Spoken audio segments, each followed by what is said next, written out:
Hello, my name is Derek ENLANDER. I'm an internist in practice in Manhattan, New York. Today I'm going to speak about chronic fatigue syndrome, or as it's termed, CFS, or as it is also abbreviated, ME-CFS. ME-CFS stands for myalgic encephalomyelitis, chronic fatigue syndrome. Today I'm being interviewed by Jay Spero, a research assistant who is very knowledgeable about this disease and will pose some questions which I hopefully may be able to answer. Thank you, Dr. ENLANDER. If we could, perhaps we could just start with an introduction, and you could describe for us, what you know about this disease in a general sense, and what some of your experiences have been. This is not a new disease. This disease was originally described in 1955 by Melvin Ramsey in London. Melvin Ramsey worked as a clinician in the Royal Free Hospital in London, and he was confronted by a cohort of young physicians and nurses who suffered from a massive debilitating fatigue. He didn't actually understand what the cause of this disease was, and researched actually into why these young doctors and nurses were suffering. He believed that this was a sequel to a viral infection, and he in turn called this disease post-viral fatigue. The term was then changed to myalgic encephalomyelitis because Melvin Ramsey believed, and this was in the days before CAT scans, SPECT scans, PET scans, MRIs, he believed that this was a low-grade inflammation of the brain, muscle, and peripheral nerves. The disease actually created this massive debilitating fatigue, which he thought was a sequel to Coxsackie B virus. Some years later, in 1970, I believe, there was a publication in the BMJ, the British Medical Journal. It was very controversial, which suggested that this had not been a physical manifestation of disease, but rather hysteria or something along those lines, and that it was later retracted, was it not? Yes, well, this is not a new problem. We are actually today confronted by doctors, parents, school teachers, employers, who actually look at the patient and say, oh, you actually are not suffering from anything, you're imagining that you're suffering from a disease. This imaginary idea has prevailed, unfortunately, to the detriment of the patient. I've heard it suggested that the researchers and the doctors in Great Britain who treat this disease view it as a condition where people do become ill, perhaps with a viral onset, but that the condition as we know it as chronic fatigue syndrome actually involves the patient then not getting better when most people would, and that involves controversial theories as to sickness behavior and the sick role. Indeed. Dr. Wesley at St. George's Hospital in London, who was one of the co-authors of the Fukuda criteria, which we will talk about a little later, has actually suggested that this disease might actually be a sequel to a previous viral onset. Indeed, actually, that can actually fit with a slight modification to our thinking. We believe that the viral onset of this disease can lead to an immune dysfunction, and immune dysfunction is the underpinning of this disease. This is not a psychiatric disease, this is a physical disease.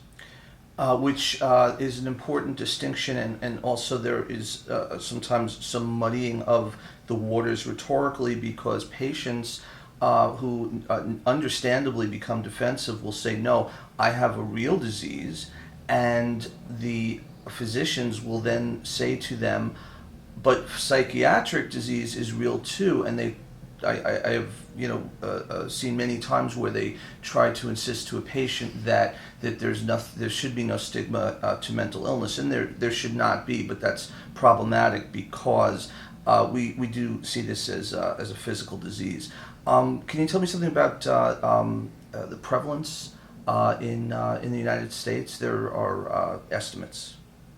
We believe actually that there are between 800,000 and 1 million patients who suffer from this disease in the United States. The impact of 1 million patients suffering from this disease is colossal. We believe from the work of Leonard Jason and Nancy Klimas that the impact on the nation is between $1 and $9 billion, a massive number. This is actually due to the loss of product from these patients, the cost of medical care, and also the cost of supporting disabled patients under insurance. What would you say has changed, if anything, in the recent past? Have we made any progress? What have we learned? Well, progress has been very slow. In the past 10 years, it has been painfully slow. Painfully slow because we actually are still working to try and find the causal agent of this disease. Even with the research that has occurred in 2009 and 2010, we are still struggling to actually prove or disprove the existence of a causal agent. We'll talk about this in the next session under the XMRV virus research. Can you tell me something about the different criteria that have been published over the years? The original criteria, the Fukuda criteria that I mentioned, which had Dr. Wesley as one of the co-authors, was a sequel to the Holmes criteria, which was published in 1988. The Fukuda criteria were published in 1994 in the Annals of Internal Medicine. These were then updated into the Canadian consensus, which is basically the criteria that we like to use in the diagnosis of the disease. The Canadian consensus criteria is prominently features post-exertional malaise, and I would ask you if you would agree with the suggestion that fatigue and malaise are words that do not adequately convey what this condition is and how it's defined. I myself do not think that words can adequately express what this is, and fatigue is just the best or the only term that, but it's inadequate. True, because patients actually, when they express the term fatigue, most onlookers will say, yeah, well, everybody's fatigued, everybody's tired, so just get out of it, just shrug it off. This is not something you can shrug off. This is a massive, debilitating condition where the patient actually, in some cases, cannot get out of bed. The patient can be bedridden with this disease. It is not a simple tiredness. It is a massive debilitation. But there have been some research studies in the past, and without getting into the XMRV just yet, that have been significant over the past several years.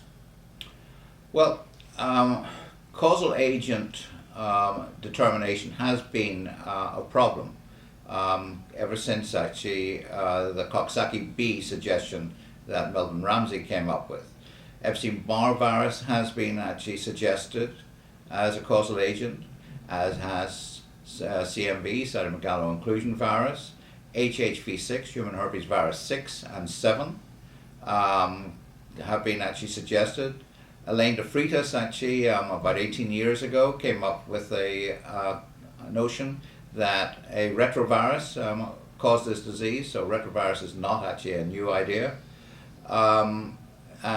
Crooks wrote a book about the cause of the disease being Candida, and Nicholson in California has suggested that mycoplasma is the cause of the disease. The actual relationship of an etiological agent and the disease has yet to be established.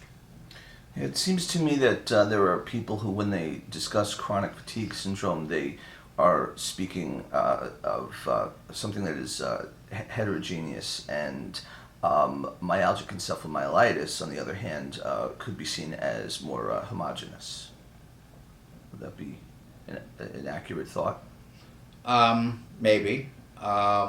However, there are patients actually who suffer from this disease and actually can, to some extent, do certain things, whilst there are other patients who are completely bedridden in a darkened room because light actually causes intense pain. There are patients actually who suffer from intense pain and loud noises. There are patients actually who are also actually subject to problems actually of peripheral neuritis. The slightest touch actually can be painful. So there are actually different manifestations of this disease. Right. I don't think that one could suggest that there isn't a difference in symptom profiles. Let me ask you about recovery, and that's a difficult subject because there are people out there who claim cures, which is obviously problematic. I think most people would tend to view recovery as something that is extremely rare, if not next to impossible. How do you feel about that? The disease is difficult to treat. It's difficult to treat for various reasons. One of the prime reasons of the difficulty is that we don't know the exact cause. If we actually assume that this is an infectious agent, which manifests itself by causing immune disturbance and also a disturbance in the peripheral vascular system or central vascular system, then we actually can try and treat these manifestations. We actually see that there are patients who have got actually POTS, which is orthostatic tachycardia, which is caused by postural change. When the patient changes position from lying to sitting to standing, they actually can manifest abnormal cerebrovascular problems.